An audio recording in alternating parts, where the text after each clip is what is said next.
அன்பானவர்களே, இது நம்முடைய கடைசி செஷனா இருக்கிறது. அதாவது குர்ஆன் சொல்லுகிறது, இது அல்லாஹ் அல்லாத வேற இடத்திலிருந்து வந்திருந்தால் நீங்கள் பிழைகளையும் முரண்பாடுங்க கண்டுபிடிப்பீர்கள். அதே நேரத்தில் குர்ஆன் இப்படியும் சொல்லுகிறது என்று நீங்கள் சொன்னீர்கள், சிந்தியுங்கள் என்று. ஒரே ஒரு முரண்பாடாவது, ஒரே ஒரு பிழையாவது, ஒரே ஒரு மிஸ்டேக்காவது குர்ஆன்ல இருக்குமே என்று சொன்னால் அது இறைவேதம் அல்ல என்பதை நீங்களும் ஒத்துக்கொண்டீர்கள். இப்பொழுது பிஜே அவர்கள், நம்முடைய ஜனாப் பிஜே அவர்கள், நான் ஸ்லைட் போட்டு காட்டுறேன், அவர் அப்படியே படிக்கிறாரு. ஏன்னா இங்க ஸ்கிரீன்ல காட்டும் போது மற்றவங்க படிப்பாங்க. அவர் என்ன சொல்ல, நான் என்ன சொன்னேன், ஃபர்ஸ்ட் பேராகிராஃப்ல ரெண்டாவது பேராகிராஃப்ல அவர் முரண்படுகிறார் என்று. அந்த மஞ்சை வண்ணத்துல எழுதப்பட்டது பாருங்க, இன்னாருக்கு இவ்வளவு என்று கணக்குப்படி பங்கீடு செய்யும் போது பாதிப்பு ஏற்பட வழி இல்லை. இது ஃபுல் ஸ்டாப், முடிஞ்சு போச்சு சென்டென்ஸ். அப்புறம் சொல்றாரு, அவ்வாறு இருக்கும்போது பாதிப்பு ஏற்படாத வகையில் என்ற வாசகத்தை இறைவன் கூறியிருப்பது ஏன் என்ற சந்தேகம் இல்ல, கேள்வி வரலாம். இந்த கேள்வி இந்த வாசகத்திற்கு, பாதிப்பு ஏற்படாத வகையில் என்ற வாசகத்திற்கு, பிஜே அந்த மஞ்சை வண்ணத்திலே எழுதப்பட்ட சென்டென்ஸ்க்கு இல்ல. அவர் முதல் பேராகிராஃப்ல சொல்லுவது இரண்டாவது பேராகிராஃப்ல ஆப்போசிட் பண்றாரு, கான்ட்ராடிக்ட் பண்றாரு. இரண்டாவது பேராகிராஃப் சொல்ல கணக்குப்படி பங்கீடு செய்யும் போது பாதிப்பு ஏற்படும் என்று சொல்றாரு. அது போகட்டும். எல்லாம் சொல்லிவிட்டு கடைசியாக அவர் சொல்லுகிறார், லட்சக்கணக்கான காரியங்களிலே அல்லாஹ் சொல்ற கணக்கு வேலைப்படும், வேலை செய்யும், ஆனா ரெண்டு இடத்துல வேலை செய்யாது. அந்த ரெண்டு எது? அந்த பிரச்சனையை இவர் தீர்த்திருக்கார். ஹல்லேலூயா அப்படின்னு நான் சொல்லணும். இப்ப ஏன்னா அல்லாஹ்வோட கணக்கு தவறா போகும். அவர் லட்சக்கணக்கு, அவர் சொல்லியிருக்கிற கணக்கு லட்சக்கணக்கான வகையில சரியா வேலை செய்யுமா, ரெண்டு வகையில வேலை செய்யாதான். ஆகையினால்தான் நான் அதை 12 பாகமாய் பிரிப்பதை விட 15 பாகமாய் பிரித்தேன்னு சொன்னார். ஆகையாலே அல்லாஹ்வுடைய வார்த்தையிலே தவறு இருக்கிறது, அதை என்னை போன்ற மௌலவிகள் தான் அதை சரி செய்கிறார்கள் என்று சொன்னதற்காக பிஜே அவர்களுக்கும் டிஜே இந்த இயக்கத்திற்கும் என்னுடைய நன்றியை தெரிவித்துக் கொள்கிறேன். மறுபடியும் சாதித்து சொல்லுகிறேன், இறைவனுடைய வார்த்தை குர்ஆன் அல்ல. ஒரே ஒரு குறை போதும், அது உங்கள் வாயால் இருந்து நீங்கள் ஏற்றுக்கொண்டீர்கள். உங்களுக்கு நன்றி. So we want to thank you for our TNTJ brothers and then our PJ sir, because Quran itself claims that if there is a mistake, if there is a contradiction, Quran even says that you think and decide. And so we saw this contradiction, we saw this error in that. And he was saying, when he was replying that this calculation, the calculation helps even for lakhs and lakhs of things, but only it differs in two different things. And for that, he has given his own calculation and helping Allah. So by saying and by doing that, he has proved that Allah's calculation is not working out for the two things. And so that's why I have to thank them. And this proves that Quran is not the God's word. Let the name of Jesus Christ be praised again. ஆண்டவராகிய இயேசு கிறிஸ்துவின் நாமம் மகிமைப்படுவதாக. We have come to the conclusion of a 2-day debate. 2 நாட்கள் விவாதத்தின் இறுதி பகுதிக்கு நாம் வந்திருக்கிறோம். In fact, the last section of the debate of the debate on the Quran. குர்ஆனை பற்றியதான விவாதத்தின் கடைசி அமர்விலே இருக்கிறோம். Last time we asked them questions and they didn't answer, and they said they will answer. கடந்த முறை நாங்கள் கேள்வி கேட்டோம், அவர்கள் சொன்னாங்க நாங்கள் பதில் சொல்லுவோம் என்று சொன்னார்கள், பதில் சொல்லவில்லை. They haven't answered those questions even now. இப்பொழுது வரைக்கும் அவர்கள் அதற்கு பதில் சொல்லவில்லை. And their issue is that I haven't answered or we haven't answered all the questions that they posed on the Bible.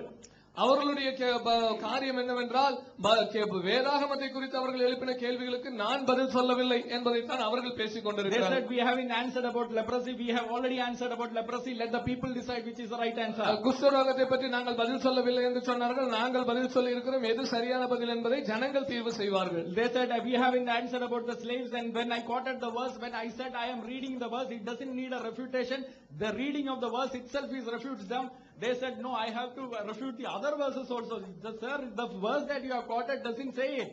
The verse itself refuted you. அவர்கள் அடிமை பெண்களை குறித்து சொல்லப்பட்டதான வார்த்தைகளுக்கு என்ன வசனத்தை கொடுத்தார்களோ அந்த வசனத்துக்கு நாங்கள் மறுப்பு கொடுத்து பதில் கொடுத்தோம். உடனே அது இல்லாமல் இன்னும் மற்ற வசனங்களுக்கு பதில் கொடுக்க வேண்டும் என்று சொன்னார்கள். நாங்கள் கொடுத்த பதிலை மக்கள் அதை தீர்வு செய்வார்கள். And I have also said that the other questions that we don't think that it needs to be answered, because if you go back and read, you yourselves will understand that they are misquoting it.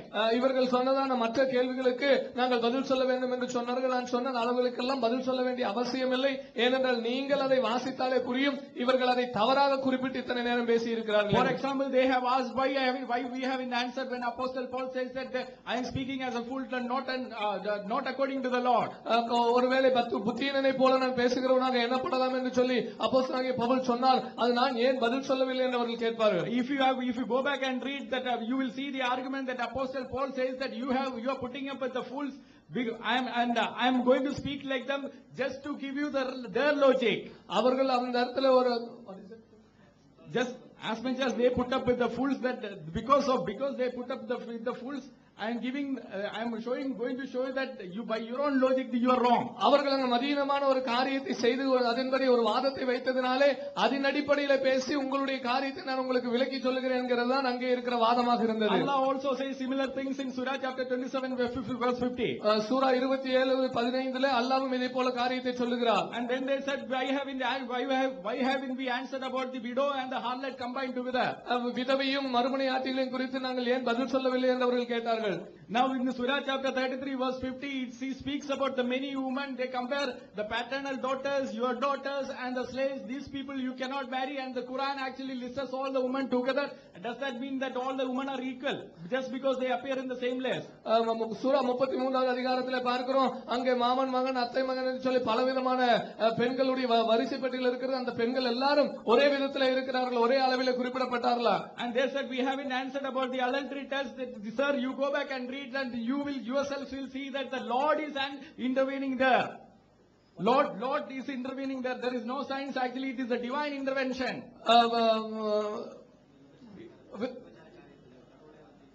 விபச்சார காரியத்துல கடவுள் ஈடுபட்டார் என்று சொன்னார்கள். அந்த இடத்துல போய் பாருங்க, கடவுள் அந்த இடத்துல என்ன செய்தார் என்று நீங்கள் கற்றுக்கொள்ள முடியும். And the same thing you can find it in Surah chapter 2 verse 73 with the dead body of a heifer. You go back and investigate who killed whom. சூரா 72வது அதிகாரத்திலே பார்க்கலாம், யார் யாரை கொண்டார்கள் என்பதை நீங்கள் போய் ஆராய்ந்து பாருங்கள். So if you go back and read, you yourself will find the answer. There is no need to answer further.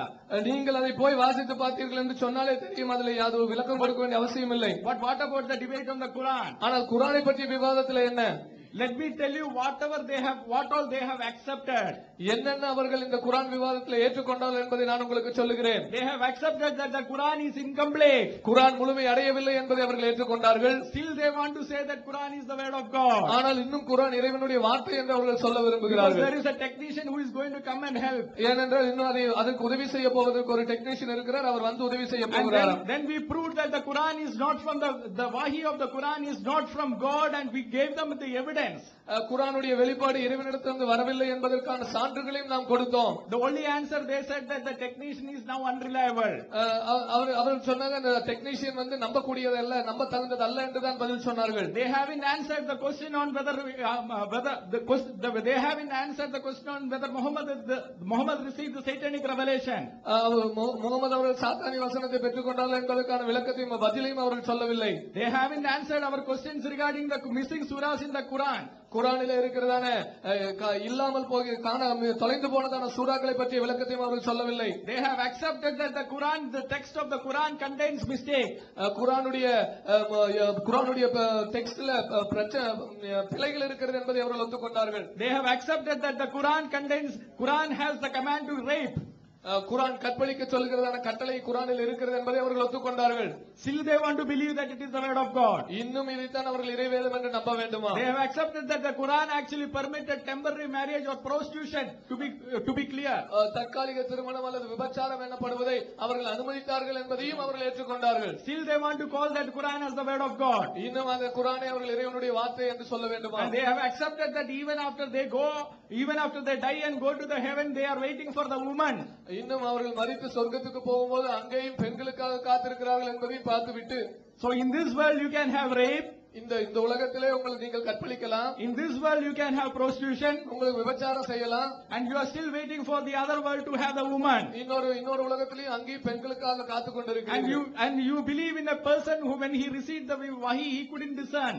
அவர் வந்து வெளிப்பாடை பெற்றுக் கொண்ட போது அந்த வெளிப்பாடை பகுத்தறிந்து முடியாத ஒரு நபரிடத்திலே நீங்கள் விசுவாசம் வைத்திருக்கிறீர்கள். And we also showed that he was unreliable because he was under the magic spell. They didn't answer. அவர் நம்பப்படத்தக்கவர் அல்ல, ஏனென்று சொன்னால் அவர் மந்திர சக்தியால பீடிக்கப்பட்டிருந்தார் என்று நாங்கள் சொன்னோம். அதற்கு பதில் சொல்லவில்லை. If somebody admits all these things, இது எல்லாம் ஒருவர் ஒப்புக்கொள்வார் என்றால், why do they still think that the Quran is the word of God? அப்படி இருக்கும்போது குர்ஆனினுடைய வார்த்தை என்று ஏன் அவர்கள் நம்புகிறார்கள்? The only thing that they showed is that Quran contains scientific miracles.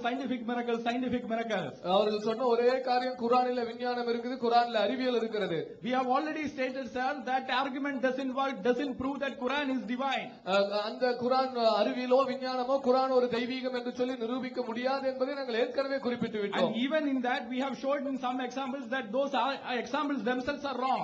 அவர்கள் கொடுத்ததான சில உதாரணங்களே தவறு என்று சொல்லி அந்த அறிவியல் காரியங்களிலும் நாங்கள் சொன்னோம். It only shows that there is a supernatural being, there is some other being apart from a human being. ஒரு சாதாரண மனிதனுக்கு அப்பாற்பட்ட ஏதோ ஒரு வித்தியாசமான ஒன்றுதான் இதை கொடுத்திருக்க முடியும் என்று The சொன்னோம். question is, who is that being? அந்த வித்தியாசமான ஒன்று, அசாதாரணமான ஒன்று என்னது?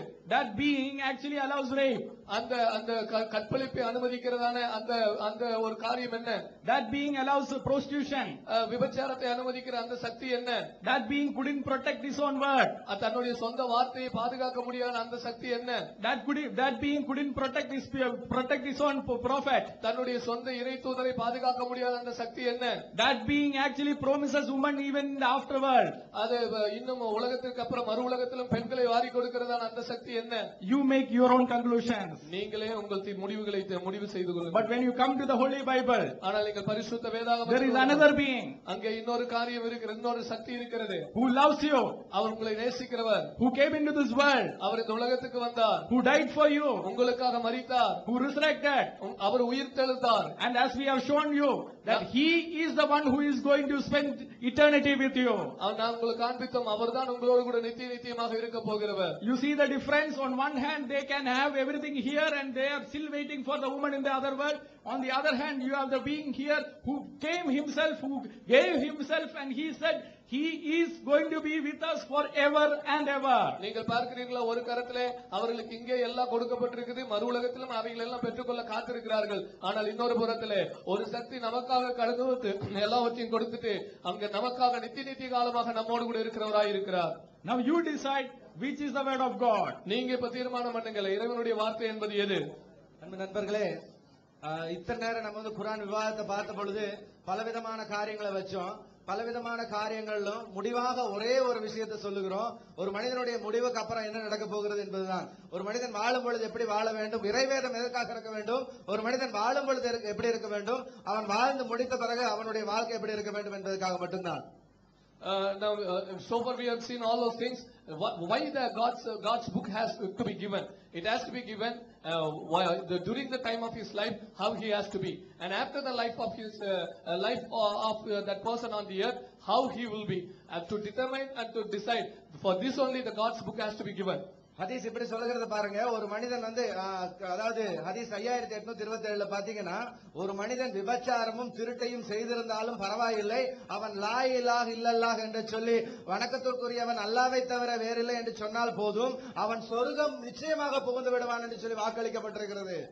And in the hadith, we are seeing this hadith. This hadith says even if a person can be a adulterer, if the person can be a thief, but in the name of Allah, if he says Allah is the only God and he is for all respected, and if he says that, and for him the heaven is promised. இதுக்கு நேர்மாறாக வேதாகமம் சொல்லுகிறது, கலாத்தியர் நிருபத்திலே விபச்சாரக்காரனாவதும் வேசிக்கல்லனாவதும் யாதொரு அசுத்தமான காரியங்களை செய்கிறவனா யாராக இருந்தாலும் அவன் பரலோகத்துக்குள்ளாக நுழைய முடியாது என்று சொல்லி வேதாகமம் சொல்லுகிறது. But in Galatians, if we see, the Bible says no adulterer, no evil wicked man, and no such things, no man who does all the such things will never enter into heaven. இப்ப நீங்க முடிவு பண்ணுங்க, உலகத்துல நீ விபச்சாரக்காரனாவதும் திருடனாவது எப்படியாவது வாழ்ந்தாலும் பரவாயில்ல, நீ லாயிலான்னு சொல்லிட்டா இல்லல்லாஹ்னு சொல்லிட்டா நீ சொர்க்கம் போயிருவே அப்படிங்கிறது ஒரு சரியான வழியா? Now you decide, however you want to be, maybe an adulterer, maybe a thief, or whatever may be. At the final, if you say La ilaha illallah, and then you can enter into heaven, is that the right way? யாராக இருந்தாலும், எவ்வளவு பெரிய ஆளாக இருந்தாலும், எவ்வளவு பெரிய மனிதனாக இருந்தாலும், அவன் கிறிஸ்தவனானாலும் முஸ்லீம் ஆனாலும் இந்துவானாலும் யாரானாலும், அதாவது எந்த மனிதரானாலும் பாவத்துக்குள்ளாக இருந்தால் அவன் சொர்க்கம் போக முடியாது என்று சொல்லப்படுகிற வேதாகமத்தை எப்படி நீங்க பாக்குறீங்க? Without partiality, whoever may be, if it is any kind of person, if he is sin and he will never enter into heaven, in that word, that is the word. How you are seeing that the God's word? கிறிஸ்தவனாக இருந்தா எந்த தப்பு வேணா பண்ணனா அவன் பரலோகம் போயிடுவான், சொர்க்கம் போயிடுவான்னு வேதாகமம் சொல்லவே கிடையாது. Bible never says even if it is a Christian he can do whatever things he wants and he will go to heaven. ஆனால் ஹஜரத் முஹம்மது அவர்கள் சொல்லியிருக்கிறாங்க, லா இலாஹ இல்லல்லாஹ் ஒருவன் சொல்லிவிட்டால் அவன் சொர்க்கம் புகுந்தே தீர்வான். அவன் விபச்சாரக்காரனாக இருந்தாலும் பரவாயில்லை, திருடனாக இருந்தாலும் பரவாயில்லை. Hazrat Muhammad has said, if a man says La ilaha illallah, and he will definitely enter into heaven, whatever man he may be, there is no problem for that. brothers, we have come to the conclusion. சகோதரர்களே நாம் முடிவுக்கு வந்திருக்கிறோம். There are certain things which we have all agreed. நாம் சில காரியங்கள் நம்ம சம்பந்த ஒருமித்து கருத்துள்ளவர்களாக Now you are the one who has to decide it. நீங்கள் தான் இப்பொழுது தீர்மானிக்க வேண்டியவர்கள். Now you decide it and you decide which is the word of God. நீங்கள் தீர்மானியுங்கள் இறைவனுடைய வார்த்தை என்ன என்று. Whatever has been spoken in the last 2 days, இந்த 2 நாட்களாக என்னென்னலாம் பேசப்பட்டிருக்கிறதோ, it has been spoken out of love. இது அன்பின் நிமித்தமாக It பேசப்பட்டிருக்கிறது. has been spoken so that you may know the truth. இது நீங்களும் சத்தியத்தை அறிந்து கொள்ள வேண்டும் என்பதற்காக It பேசப்பட்டிருக்கிறது. has been spoken so that you will continue to investigate and you will continue to search. நீங்களும் சத்தியத்தை இன்னும் தேடி ஆராய்வீர்கள் என்பதற்காக பேசப்பட்டிருக்கிறது. And you yourself have found that whatever they have agreed, அவர்கள் என்னென்னத்தில் எல்லாம் ஒத்துக்கொண்டார்கள் என்பதை நீங்கள் பார்த்தீர்கள். and on basis of what they have agreed, அவர்கள் எதை ஒத்துக்கொண்டார்களோ அதன் அடிப்படையிலே we can conclude that Quran is not the word of God. குர்ஆன் என்பது இறைவனுடைய வார்த்தை இல்லை Quran is என்பது. not the word of God. குர்ஆன் இறைவனுடைய வார்த்தை இல்லை. Quran is not the word of Quran God. இறைவனுடைய வார்த்தை இல்லை. But when you look at the Bible, ஆனால் நீங்கள் வேதாகமத்தை பார்க்கும்போது but the moral teachings of the Holy Bible, பரிசுத்த வேதாகமத்தின் நன்னறி போதனைகளை பார்க்கும்போது the God that it gives, தேவன் அதை கொடுக்கிறதை பார்க்கிறீர்கள். and the salvation that it gives, அந்த ரட்சிப்பை அந்த வேதாகமம் the கொடுக்கிறது. only conclusion is that Bible is the word of God. ஒரே முடிவு என்பது பரிசுத்த வேதாகமமே இறைவனுடைய வார்த்தை. Bible is the word of God. பரிசுத்த வேதாகமமே இறைவனுடைய வார்த்தை. Bible is the word of God. பரிசுத்த வேதாகமே இறைவனுடைய வார்த்தை என்று திட்டமாய் அறிவிக்கிறோம். And we thank you for all of you for participating in this and take it in the right spirit, and we depart as friends. இந்த விவாதத்திலே நீங்கள் பார்ட்டிசிபேட் பண்ணதுக்காக உங்களுக்கு நன்றி சொல்லுகிறோம். எல்லாவற்றையும் நாம் நலமாய் எடுத்துக்கொண்டு நலமான விதத்திலே நாம் கடந்து And செல்லுவோம். we thank you for TNDJ for being a nice host as well. எங்களுக்கு அருமையான டிஎன்டிஜே நண்பர்களுக்காக நாங்கள் நன்றி சொல்லுகிறோம். எங்களை நல்ல விதத்திலே உபசரித்து இந்த இடத்துல வரவேற்றதற்காகவும் நன்றி சொல்லுகிறோம். So as friends and brothers, we depart with this conclusion. இந்த முடிவுகளோடு கூட நாங்கள் நண்பர்களாகவும் சகோதரர்களாகவும் இந்த But please continue to இடத்துல investigate because it matters your eternal life. ஆனால் இந்த காரியத்தை குறித்து நீங்கள் இன்னும் ஆராய்ந்து பாருங்கள். ஏனென்றால்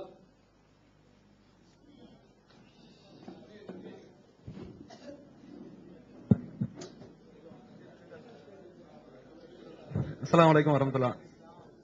அன்பார்ந்த சகோதரர்களுக்கு இரு தரப்பின் பார்வையாளர்களுக்கும் 5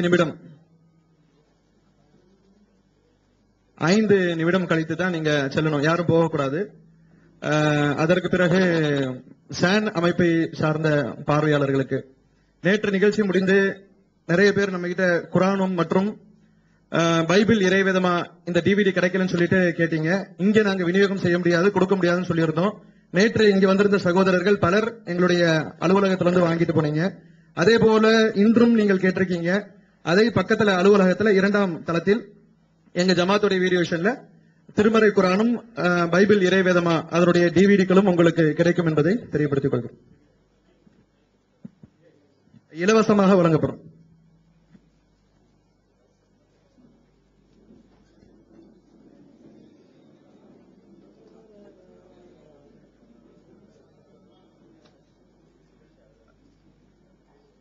Those who can go, on their own will go because the vehicle will directly go with the resource persons. And I wanted to, if anyone of you, ஆர்க்காகையோ நல்ல குவாலிட்டி டிவிடி அந்த ஹோலி பைபிள்னை குறித்து உங்களுக்கு தேவை இருந்தால் நீங்க எங்களுக்கு உங்களோட அட்ரஸ் கொடுங்க. நாங்க நல்ல குவாலிட்டி அன்எடிட்டட் காப்பி உங்களுக்கு தருவேன். ஓகே, சோ தேவை. தேங்க்யூ.